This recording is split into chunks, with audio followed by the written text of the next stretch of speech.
శ్రీ వెంకటేశ్వర స్వామి ధనుర్మాస ఉత్సవాలలో భాగంగా ఎడిక్లైన్ కాలనీలోని శ్రీ వెంకటేశ్వర స్వామి ఆలయంలో పలు ప్రత్యేక పూజా కార్యక్రమాలు వైభవంగా నిర్వహించారు. ఈ సందర్భంగా ముందుగా గోదామాతను ప్రత్యేకంగా అలంకరించి పల్లకిలో ప్రతిష్ఠించి ఆలయం చుట్టూ ప్రదక్షించారు. కాగా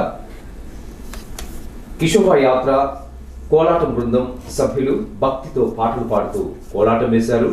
భక్తులు మంగళ హారతులతో ఘనంగా స్వాగతం పలికారు.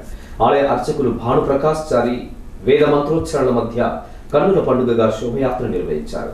ఈ కార్యక్రమంలో ఆలయ కమిటీ సభ్యులు అధిక సంఖ్యలో భక్తులు పాల్గొన్నారు.